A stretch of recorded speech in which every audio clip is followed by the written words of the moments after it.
He came back to a quiet American town to sell his grandmother's house. Instead, he walked into a clinic and locked eyes with the woman he abandoned 5 years ago. She rebuilt her life without him. He became the heir to a criminal empire, and when his powerful family decided she was a threat, he had to choose between blood or the only woman he ever loved. Before we go any further, hit subscribe and tell me in the comments, is 5 years of silence unforgivable? Hyun-sik pushed open the glass door of the small clinic, the afternoon sun cutting sharp lines across the worn linoleum floor. He'd come to tie up loose ends, sell the house his grandmother left him in this quiet corner of Asheville, North Carolina, then disappear back to Seoul where his life made sense, where everything was controlled, predictable, safe. He didn't expect her. Dr. Natie Omondi stood behind the reception desk, her dark fingers flying across a keyboard, medical files scattered around her like she'd built a fortress of paperwork. She wore simple blue scrubs, her hair pulled back in a neat bun, and for a moment, just a moment, she didn't look up. Then she did. The world stopped. Hyun-sik. His name left her lips like something fragile, something that might break if she said it too loud. He couldn't move, couldn't think. 5 years vanished in the space between one breath and the next, and suddenly he was 23 again, holding her hand under the old oak tree behind his grandmother's house, promising her everything, before he'd broken every single promise. "Natie," he managed, his voice rougher than he intended. I didn't know you were still here." She set down her pen with careful precision, her expression unreadable. "Where else would I be?" The question hit harder than any punch he'd taken in the last 5 years, because she was right. Where else would she be? This town, this clinic, this life. It's what she'd always wanted, what they'd planned together. Before he'd gotten the call from his father, before the family business pulled him back to Korea, before he'd chosen duty over her, before he'd left without saying goodbye. "I'm selling the house," he said, because apparently his brain had decided honesty was the best policy. "My grandmother's place. I need to... There are papers to sign." "I know." Natie stood, moving around the desk with that same graceful confidence she'd always had. Mrs. Chen from the real estate office mentioned it. Small town, remember? Everyone knows everything. He remembered. God, he remembered too much. "You became a doctor." It wasn't a question, but she nodded anyway. "Finished medical school 2 years ago. Came back here to open this clinic." She gestured at the modest space around them. Examining rooms visible through open doors, a small waiting area with mismatched chairs, children's drawings taped to the walls. "Turns out rural medicine was my calling. Who knew?" He knew. He'd always known. They'd talked about it endlessly during those summer months when he'd stayed with his grandmother, when falling in love with Natie had been as easy as breathing. It's good," he said stupidly. "Really good." An elderly woman emerged from one of the examining rooms, clutching a prescription. "Dr. Omondi, thank you so much for fitting me in today. My back feels so much better already." Natie's entire face transformed when she smiled at the woman, all warmth and genuine care. "I'm glad, Mrs. Patterson. Remember what I said about those stretches, okay? And call me if anything changes." After the woman left, silence settled between them like dust. "How long are you staying?" Natie asked finally, her eyes fixed somewhere over his left shoulder. "A week, maybe less, just until the sale goes through." "Then you'll go back?" "Yeah, back to Seoul." She nodded slowly, something flickering across her face too fast for him to read. "Your family business." "Right." The way she said, "family business," made it clear she knew exactly what that meant. Not the legitimate import-export company his father claimed to run, but the other thing. The dangerous thing. The thing that had made leaving her feel like the only option. "Natie, don't." She held up one hand, stopping him mid-sentence. It's been 5 years, Hyun-sik. Whatever you think you need to say, I don't need to hear it. But her eyes told a different story. They always had. A young boy burst through the clinic door, tears streaming down his face, his mother rushing in behind him. "Dr. Omondi, Jacob fell off his bike and his arm looks really bad." Professional mode activated instantly. Natie was already moving, guiding them toward an examining room, asking calm questions about what happened. She glanced back at Hyun-sik just once. "You should go. I have patience." He should. He really should. Instead, he found himself sitting in one of those mismatched chairs, watching through the open door as she examined the boys, arm with gentle efficiency, explaining everything in simple words that calmed both the child and his worried mother. She was magnificent, and he'd walked away from this, from her. What kind of fool was he?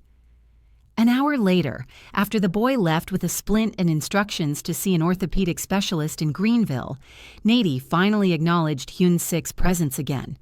"You're still here." "Apparently." She leaned against the doorframe, exhaustion evident in the set of her shoulders. "Why?" Good question. He wished he had a good answer. "I saw your mother yesterday," she said when he didn't respond. "At the grocery store." His stomach dropped. "My mother?" "Well, your ex-fiancé's mother, technically. Mrs. Park. She's visiting from New York, staying with her daughter." Natie's expression remained neutral, but something sharp glinted in her eyes. "Funny how you failed to mention getting engaged." Oh, that's not... It's complicated." "I'm sure it is." She pushed off from the doorframe, started gathering her files. "Listen, Hyun-sik, whatever you're doing here, whatever closure you think you need, I can't give it to you. I have a life now, a good life, and dredging up the past isn't part of my plan. What if I don't want closure?" The words surprised them both. Natie stared at him, really looked at him for the first time since he'd walked in. He watched her taking in the expensive suit he wore, the scar above his left eyebrow that hadn't been there 5 years ago, the way he held himself differently now. Harder, more guarded. "Then what do you want?" she asked quietly. He didn't know. Or maybe he did, and he was just too scared to say it out loud. Before he could figure out which, the clinic door opened again. A woman walked in. Late 30s, perfectly styled hair, designer clothes that screamed money and status. She looked wildly out of place in this small-town clinic, and she walked straight to Hyun-sik like she owned him. "There you are." Her voice carried the crisp accent of someone who'd spent too long in Manhattan. "I've been looking everywhere. Your phone is off." Natie's expression shuttered completely. "I'll just give you some privacy."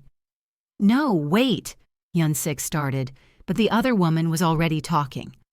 "Darling, we need to discuss the house sale. Mother thinks we should keep the property as an investment, maybe rent it out instead of selling, and I tend to agree with her. This area is developing quite nicely." "We." She'd said we. Hyun-sik saw the exact moment Natie made her assumptions, saw the walls slam down behind her eyes. "Natie, this is Misan Park," he said quickly, desperately. It's complicated." "No, it's not," Misan said with a bright smile that didn't reach her eyes. "We're engaged. Well, we will be, officially, once his father approves the merger. Our families have been planning this for years." The merger. Of course. Because in his world, even marriages were business transactions. Natie's face revealed nothing, but her voice was ice. "Congratulations. If you'll excuse me, I have paperwork to finish." "Natie, good night, Hyun-sik." The dismissal was absolute. Misan watched Natie disappear into her office with obvious curiosity. Who was that? She seems upset. An old friend. Well, she's very pretty, I suppose, in an exotic sort of way. The casual racism in Misan's tone made his skin crawl. "Anyway, about the house. Mother really does think I'm selling it." His voice came out harder than intended. "The decision is made. Misan's perfectly painted lips pressed into a thin line. Your father won't be pleased. My father can deal with it. Something dangerous flickered in her eyes. You've been different since we arrived in this little town. Distracted. I hope you're not having second thoughts about our arrangement. Arrangement. That's all it was. All it had ever been. I'll meet you back at the hotel, he said, not answering her question. I need to take care of something first. He didn't wait for her response, just walked straight to Natie's office and pushed open the door without knocking. She sat at her desk, staring at her computer screen, but he could tell she wasn't actually seeing it. She's not my fiancée, he said, but she will be. Natie didn't look up. She said so herself, once your father approves the merger, whatever that means. It means our families do business together. It means my father thinks combining our organizations will make both of them stronger. It means I have responsibilities. Right, responsibilities. Finally, she looked at him, and the pain in her eyes gutted him. Is that what I was 5 years ago? A responsibility you couldn't afford? No, God, no. You were everything. You were the only real thing in my entire life. And yet you left, without a word, without a phone call, without any explanation. Her voice cracked slightly, the first sign of real emotion breaking through. I waited, Hyun-sik, for months. I kept thinking maybe you'd call, maybe you'd write, but you just disappeared. The guilt he'd been carrying for 5 years pressed down on him like physical weight. I thought it was better that way. Cleaner. She laughed, but there was no humor in it. For who? Because it sure as hell wasn't cleaner for me. I know, and I'm sorry. I'm so sorry. Your apology is 5 years too late. She stood, began organizing papers with sharp, angry movements. And it doesn't change anything. You're still leaving. You're still going back to Seoul, to your responsibilities, to your merger. Nothing has changed. Everything had changed. Couldn't she see that? But maybe she was right. Maybe nothing had changed where it mattered. He turned to leave, got as far as the door before her voice stopped him. Did you love me? She asked softly. Back then, did you actually love me, or was I just a nice distraction during your summer vacation? He looked back at her, this brilliant, beautiful woman who'd stolen his heart when they were barely more than kids, who'd shown him what real meant in a world built on lies and shadows. I loved you, he said simply. I never stopped. Then he left before she could respond, before he could see whether his words meant anything at all. Outside, the North Carolina evening had turned cool. Misan waited by his rental car, tapping her foot impatiently. Are we ready to go now? She asked pointedly. Yeah, we're ready. But as he drove away from the clinic, his eyes found the rearview mirror, found the small building growing smaller behind them, and he couldn't shake the feeling that he was making the same mistake twice. Only this time, he knew exactly what he was losing. The next morning arrived too bright, too cheerful, mocking the turmoil churning inside Hyun-sik's chest. He'd barely slept, Misan's words about keeping the house playing on repeat alongside the devastation in Natie's eyes. He needed coffee, and maybe some answers about why coming back here felt like stepping into quicksand. The Morning Brew Cafe sat on Main Street, unchanged from 5 years ago, except for a fresh coat of paint. Hyun-sik pushed through the door, the bell chiming overhead, and nearly collided with someone carrying 3 coffees in a precarious stack.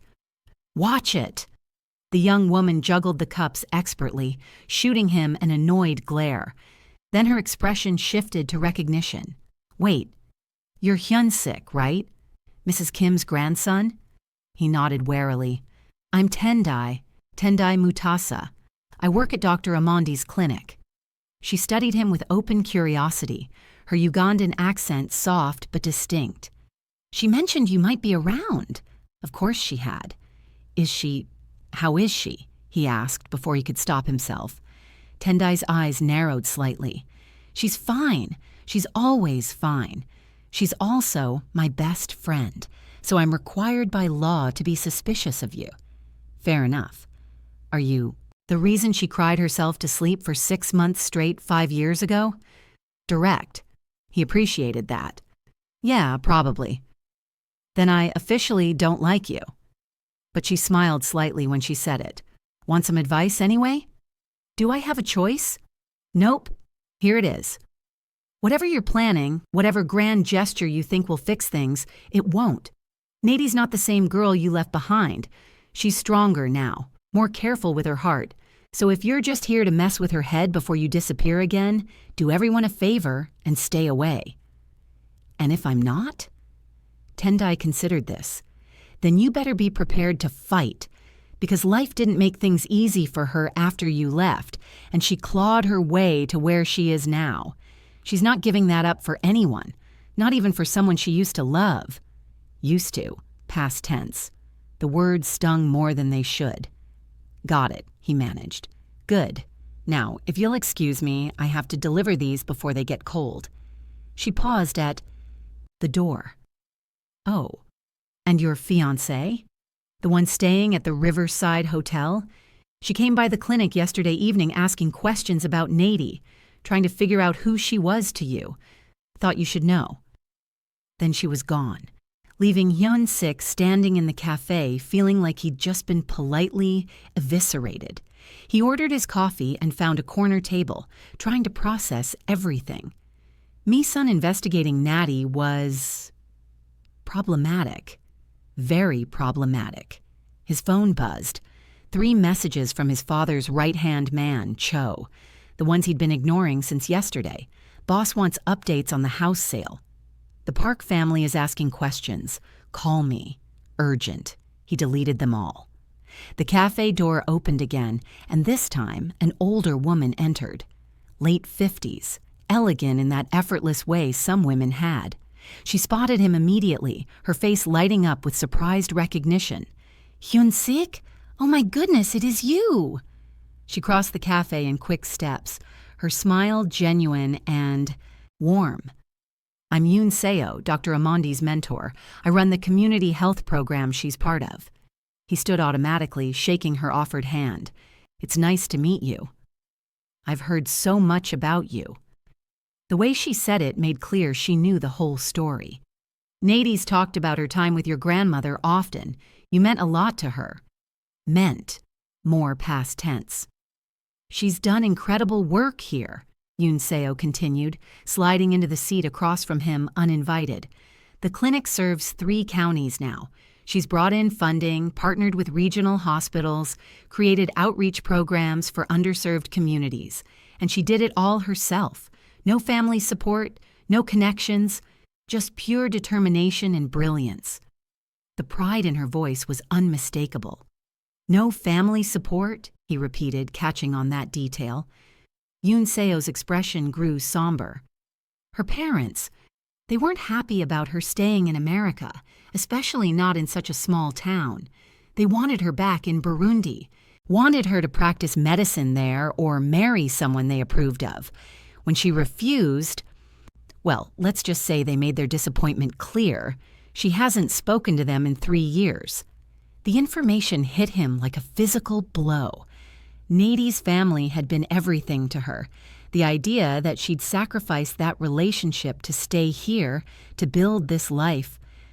I didn't know, he said quietly. Of course you didn't. She doesn't talk about it. Yoon Seo sipped her tea thoughtfully. But I'm telling you because I think you should understand what's at stake.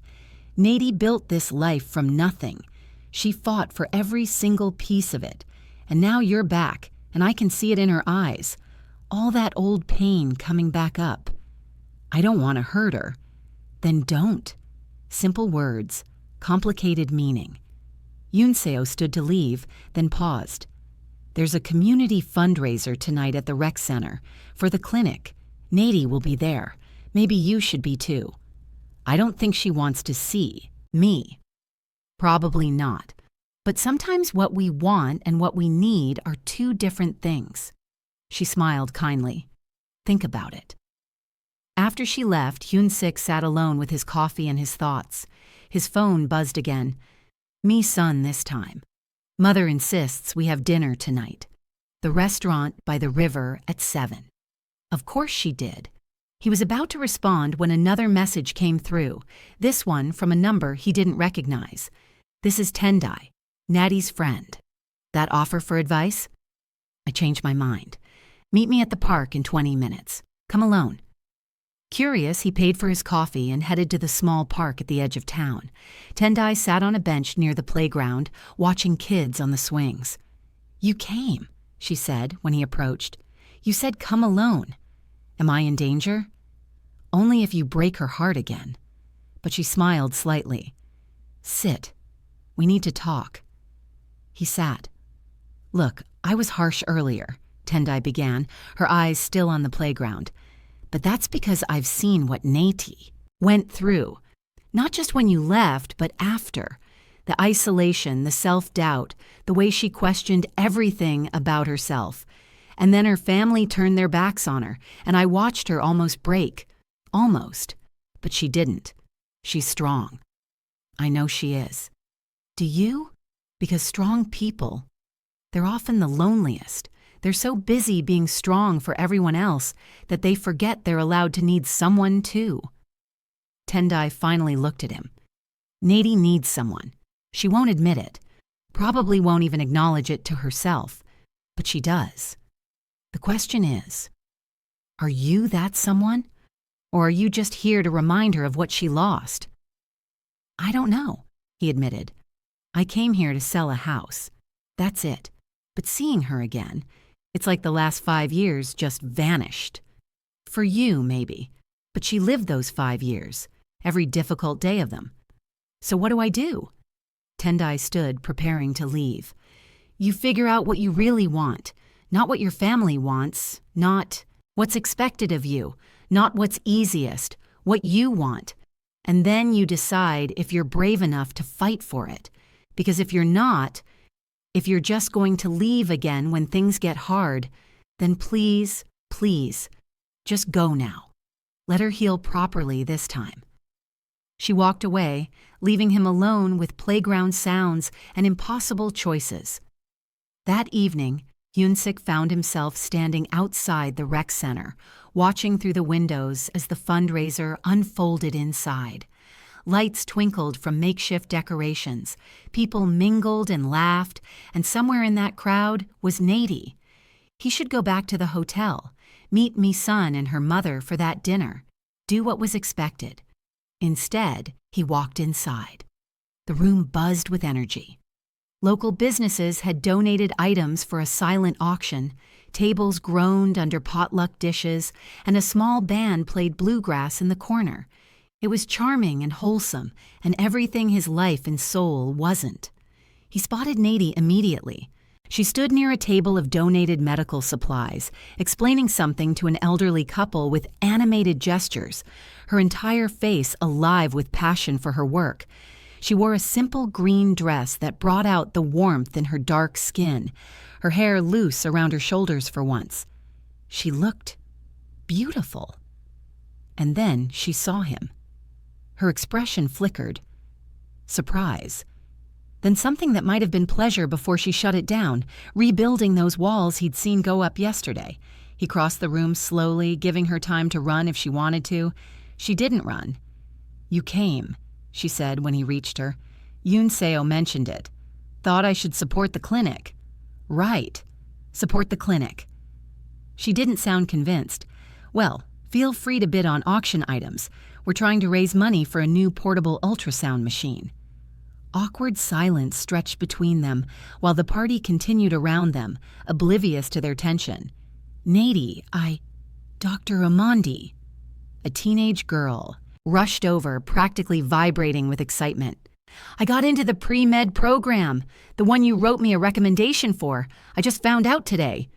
Natie's face transformed instantly, all genuine joy and pride. Kioma, that's wonderful. I'm so proud of you.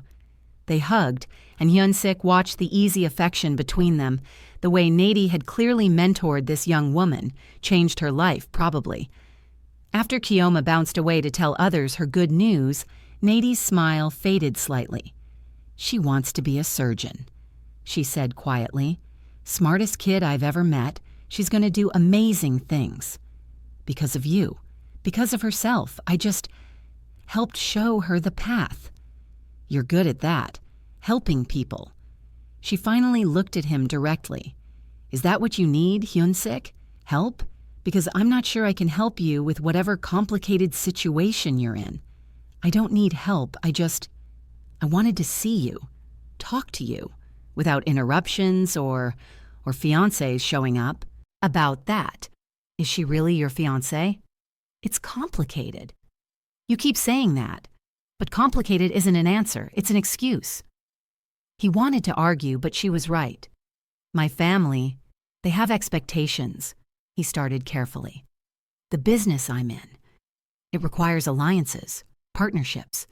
Misan's family and mine, we've been connected for years, and my father, he thinks combining our organizations through marriage is the smart move. But what do you think?" "I think..." He hesitated, choosing words carefully. "I think duty and desire rarely align." "That sounds like a no." "It is a no. I don't love her. I don't even really like her most of the time." "Then why?" "Because walking away means consequences. For me, for my family, for people who depend on me. It's not as simple as just saying no." Natie studied him for a long moment, her expression unreadable. "You know what the sad thing is? 5 years ago, I would have believed that. I would have accepted that your responsibilities were too important, that you had no choice. But I've learned something since then. We always have choices. They might be hard choices, scary choices, choices with consequences we don't like, but we have them. And the choices we make show people what we really value." "Natie, what do you value, Hyun-sik? Really?" Before he could answer, someone tapped a microphone, drawing everyone's attention to the small stage. "If I could have everyone's attention," Yoon-seo said with a warm smile, "I'd like to say a few words about why we're all here tonight." The speech focused on Natie's accomplishments, the clinic's impact, the community's support. And through it all, Hyun-sik watched Natie's face. The humility, the gratitude, the genuine love she had for this place and these people. She'd found her home, her purpose. What had he found in Seoul? Power, maybe. Respect, born of fear. A life built on secrets and shadows. When the speech ended and applause filled the room, Natie slipped away toward the back exit. Hyun-sik followed, finding her standing outside in the cool evening air, arms wrapped around herself. "You okay?" he asked softly. "Sometimes it's overwhelming," she admitted. "All this support. These people believe in me, and sometimes I wonder if I deserve it." "You deserve it." She turned to face him, moonlight catching the tears she refused to let fall. "Do you know what the worst part was? After you left?" He waited, afraid of the answer. "It wasn't the loneliness, it wasn't even the heartbreak, though that was bad enough. It was realizing that I'd built my entire future around someone who could just disappear. I'd planned my life around US, and when there was no more US, I had to figure out who I was without you. And it was hard, so hard. I'm sorry, I'm so sorry. I know you are, but sorry doesn't change anything. You're still leaving, I'm still staying. Nothing has changed." What if something has changed? The words came out before he could stop them. "What if I don't want to leave?" She laughed, but it sounded broken. "You don't get to do this. You don't get to show up after 5 years, say pretty words, and expect everything to just fall back into place." "I'm not expecting that." "Then what are you expecting?" Honestly? He had no idea. His phone buzzed in his pocket. Misan, probably, calling about the dinner he was missing. Natie heard it too, saw him glance at his phone. "You should go," she said quietly. "Your responsibilities are calling." "Natie!" "Good night, Hyun-sik." She walked back inside, leaving him alone in the darkness, his phone still buzzing insistently. He pulled it out. 5 missed calls from Misan, 3 from her mother, and 1 message from Cho that made his blood run cold. Your father knows about the girl. He's not happy. Hyun-sik didn't sleep that night. He sat in his hotel room, staring at his phone, weighing options that all felt like losing. His father knew about Natie, which meant someone had been watching, reporting back. Misan, probably. Or her mother. They'd waste no time using this information against him. At 6 a.m., another message arrived from Cho. Your father wants to talk. Today. Video call at noon your time. Don't miss it. Perfect. He spent the morning driving aimlessly through town, past the old oak tree where he'd carved their initials, past his grandmother's house with its for sale sign, past the clinic that Natie had built from nothing. Everything looked the same, yet everything had changed. At noon exactly, his phone rang. His father's face filled the screen. Hard eyes, stern expression, the look of a man who'd built an empire through ruthlessness and control. Appa, Hyun-sik greeted carefully. I hear you're making problems. No preamble, straight to business. That was his father's way. I'm handling the house sale. That's not what I'm talking about. Mrs. Park called me last night, said you've been distracted, spending time with some woman from your past. Of course she had. It's nothing. Just someone I knew when I was younger.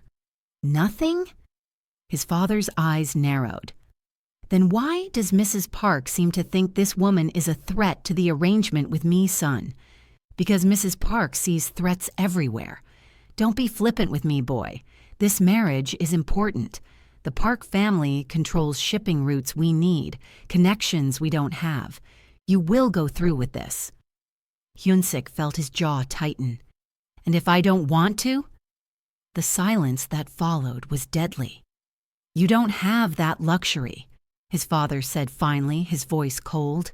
You made your choice 5 years ago when you came back to Seoul, when you took your place in this family. You don't get to undo that now because some old flame makes you nostalgic. She's not some old flame. Then what is she? Good question. What was Natie to him? The girl he'd loved? The woman he'd abandoned? The future he'd given up? Maybe she was all of those things. I need more time, Hyun-sik said carefully. Time for what? To make the wrong choice? His father leaned closer to the camera. Listen to me carefully. You will finalize the house sale. You will return to Seoul, and you will marry Misan Park. This is not a discussion. And if I refuse? His father's smile was sharp, dangerous. Then you'll learn exactly what happens to people who disappoint me, even family, especially family. The call ended. Hyun-sik sat staring at the blank screen, his father's threat echoing in his mind. He'd seen what happened to people who crossed his father, the businesses destroyed, the lives ruined, the people who simply disappeared. Could he protect Natie from that? Could he protect himself? His phone buzzed again, this time a message from an unknown number. We need to talk. Meet me at Fletcher Park. 1 hour. Come alone. Tendai. What now? He arrived at the park to find Tendai pacing near the fountain, her expression worried. What's wrong? He asked. Immediately. Natie's parents called her this morning. Tendai's words came fast, urgent. Someone contacted them, told them their daughter was involved with a criminal, that she was jeopardizing her safety and career. They're threatening to come here, to drag her back to Burundi if necessary. His stomach dropped. Someone told them about you, about your family business, about everything. Tendai's eyes blazed with anger. Was it your fiancé? Because if she's trying to sabotage Natie, I don't know. Maybe. Probably. He ran a hand through his hair, frustration and guilt warring inside him. Is Natie okay? Does she look okay? Tendai pointed across the park. Natie sat on a bench near the playground, shoulders hunched, phone pressed to her ear. Even from a distance, he could see the tension in her body, the way her free hand gripped the bench like she needed something solid to hold on to. Her parents are saying terrible things, Tendai continued quietly, telling her she's throwing away her life, her reputation, her family's honor, all because of you. The guilt intensified. I never meant for this to happen. But it did happen, and now she's paying the price for your, what did you call it, complications? Before he could respond, Natie ended her call and spotted them. Her face was composed, but her eyes held devastation. She walked over slowly, deliberately, like someone approaching a cliff edge. You told them, she said to Hyun-sik. Not a question, an accusation.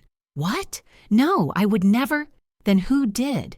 Because somehow my parents know exactly who you are, what your family does, why I should stay far away from you. Someone told them. Someone who wanted to make sure I understood what a mistake it would be to... She couldn't finish the sentence. It was probably Misan or her mother, he admitted. They see you as a threat to their plans. A threat. Natie laughed bitterly. I'm not trying to steal you away. I'm not trying to destroy their precious merger. I'm just trying to live my life. I know that. Do you? Because from where I'm standing, your life and my life, they can't exist in the same space. Your world is dangerous and complicated and dark, and mine is... It's simple. It's good. And I can't let your darkness destroy what I've built. The words cut deeper than any knife. Natie, please.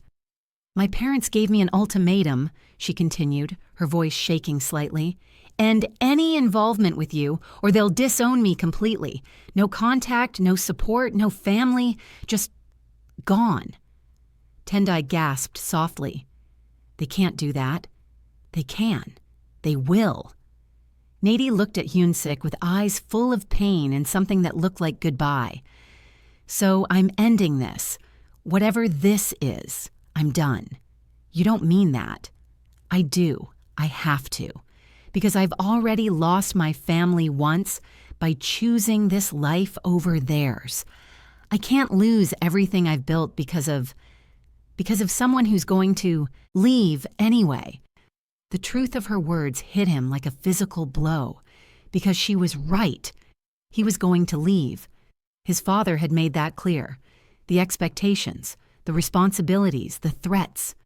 They were all designed to pull him back to Seoul, back to his duty, unless he chose differently. What if I stayed? He asked quietly. Both women stared at him. What if I didn't go back to Seoul? What if I chose this?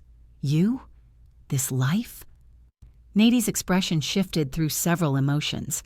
Hope, fear, disbelief. You can't, she whispered. Your family. My family doesn't own me, doesn't it? You said yourself, walking away has consequences. Are you really ready to face those? To give up everything you've built? Was he? 5 years ago, he'd chosen duty over love. He'd convinced himself it was the right choice, the necessary choice. But what had it gotten him? A life of shadows and violence, an arranged marriage to someone he didn't love, a future that looked exactly like his, father's cold, controlled existence. Was that really what he wanted? I don't have all the answers, he admitted. But I know that walking away from you 5 years ago was the biggest mistake I've ever made. And I know that if I do it again, if I leave again, I'll regret it for the rest of my life. Pretty words, Natie said, but her voice wavered.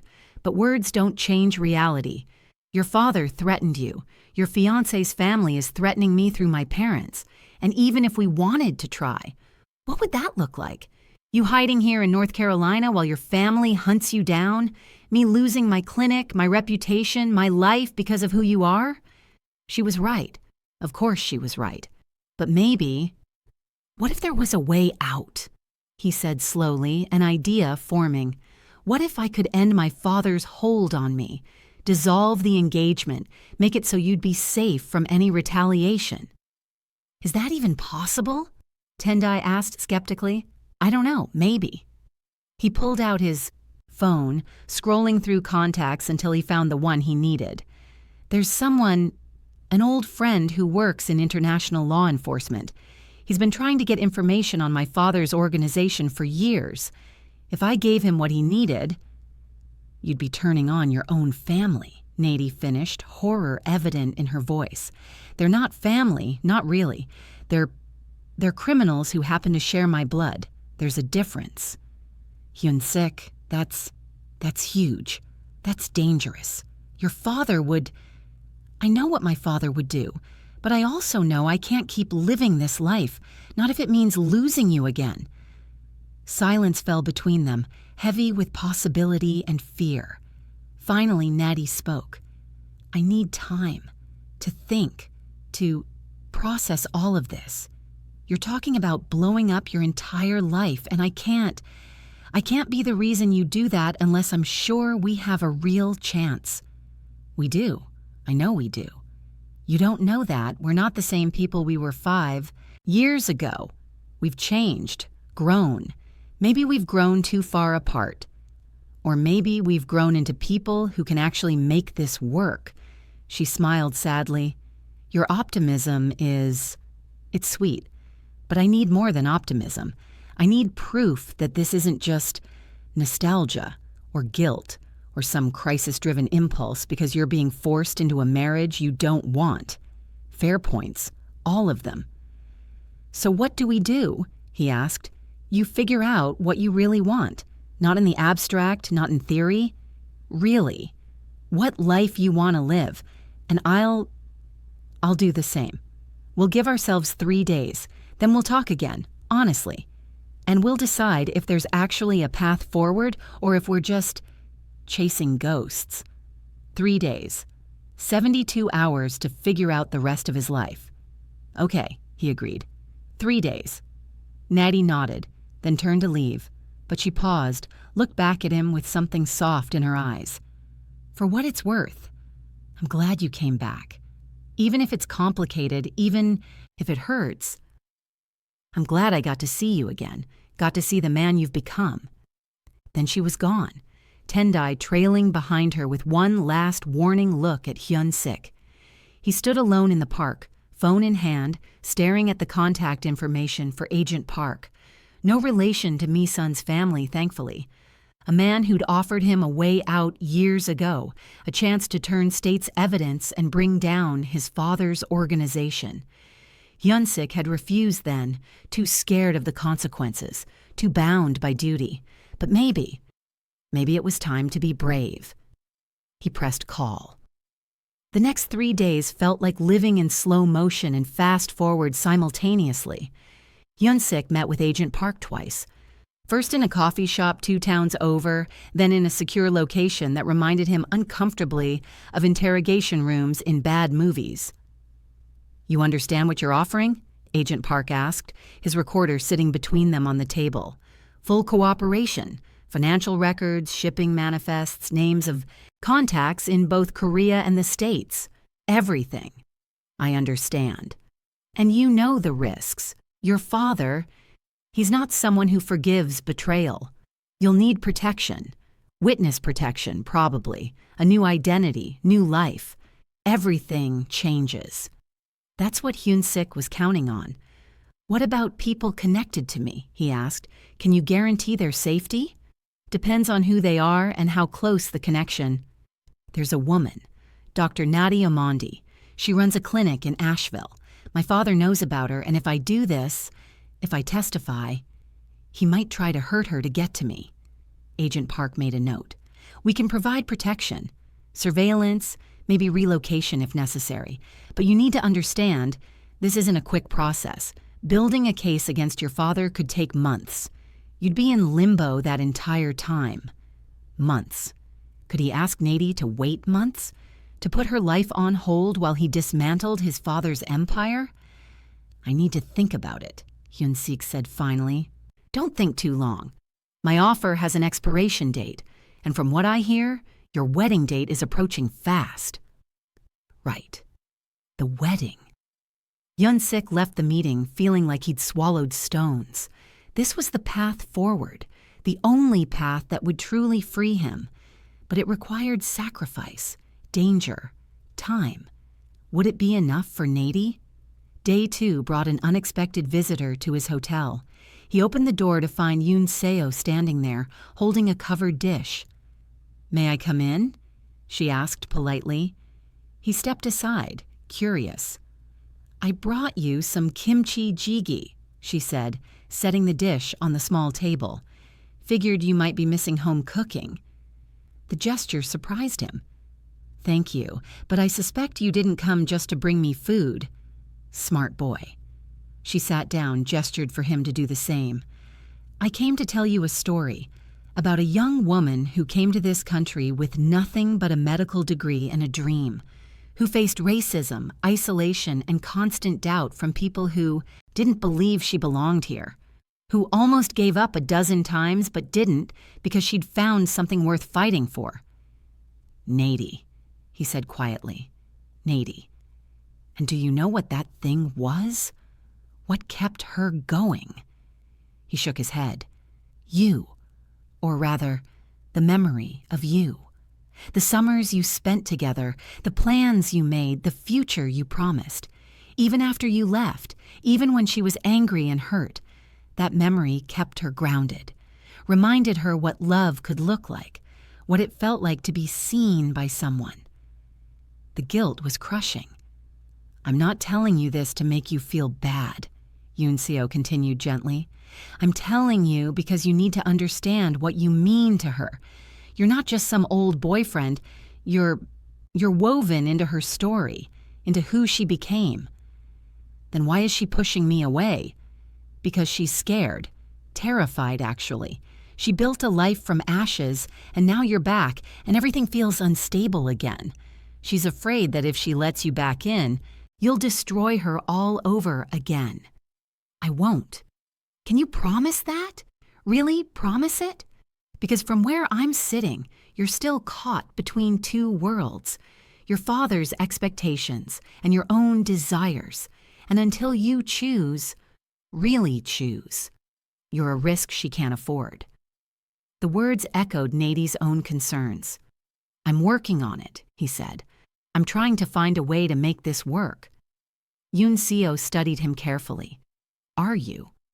Or are you just looking for the easiest way? Because if you really want Natie, if you really want this life, you have to be willing to burn down everything else. No half measures, no backup plans, all in.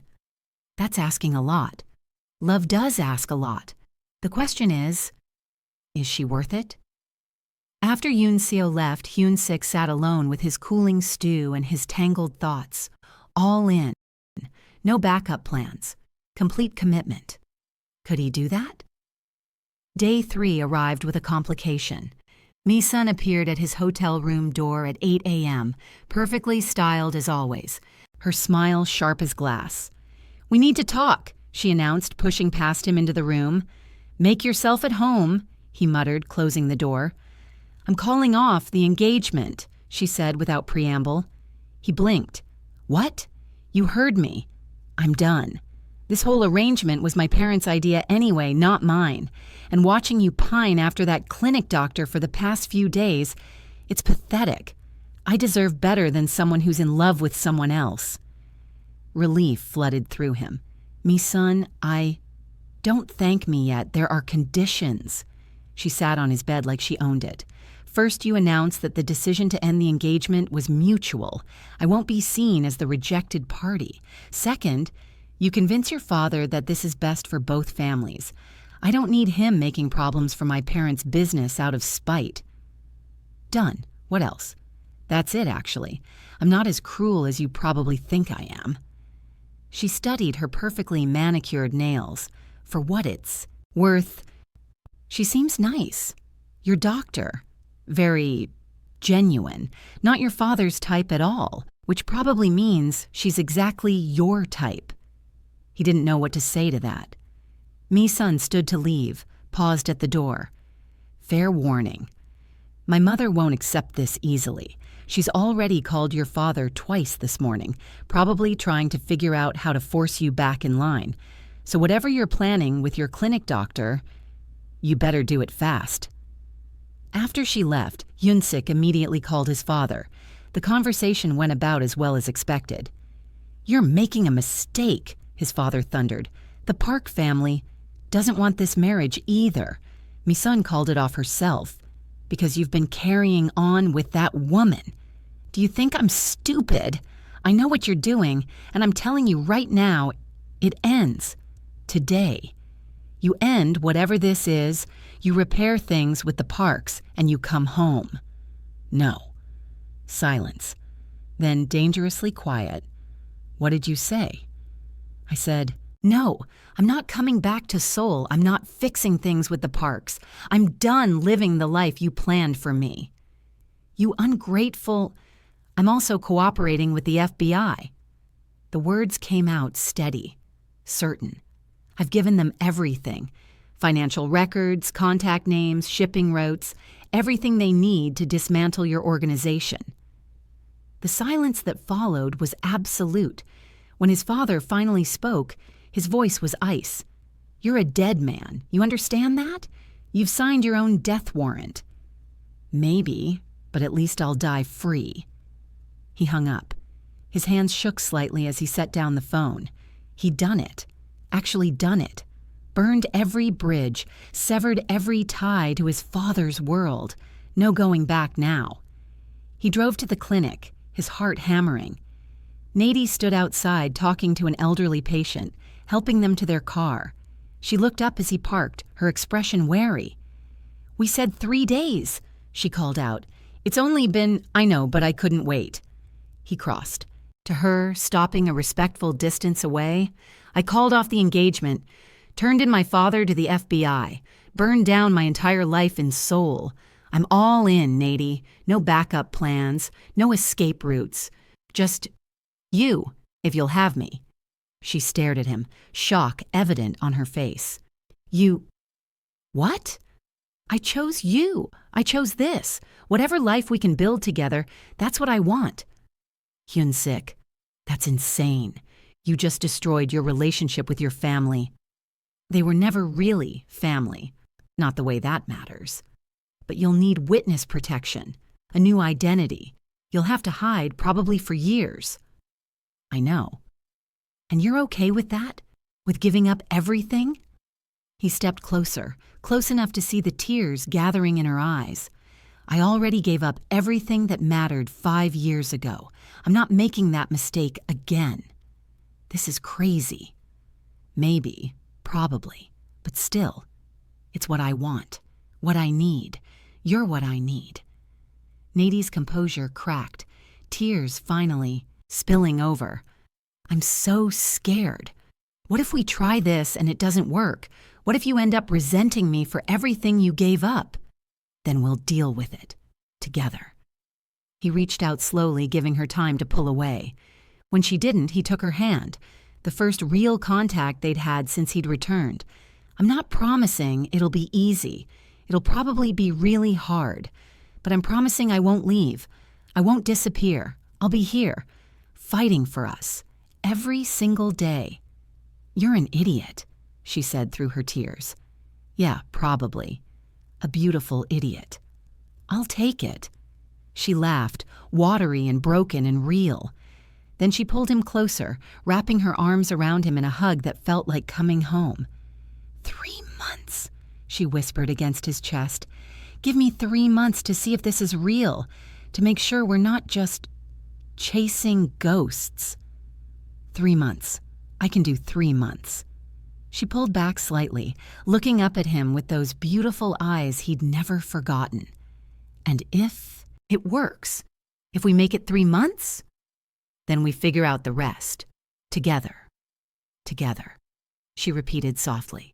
He cupped her face gently, his thumb wiping away her tears, then slowly, giving her every chance to stop him. He leaned down and pressed a soft kiss to her forehead, a promise, a beginning. When he pulled back, she was smiling. "You need to call Agent Park," she said practically.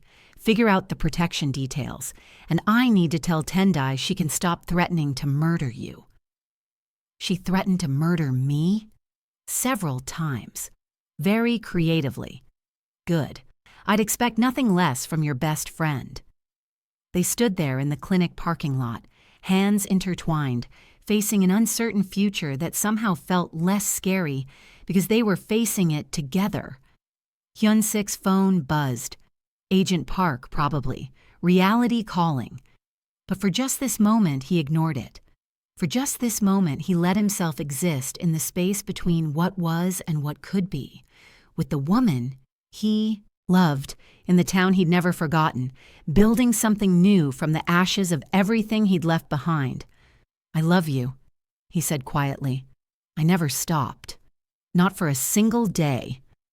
Natie's smile grew. I love you too. Even when I hated you, I loved you. That's complicated. Yeah, but still. She squeezed his hand. Come on, we have a lot of planning to do. And Tendai made me promise to bring you by so she could give you her official approval speech. There's a speech? Oh, there's definitely a speech. Possibly with visual aids. He laughed, real and genuine, for what felt like the first time in 5 years. They walked into the clinic together, hand in hand, ready to face whatever came next, together.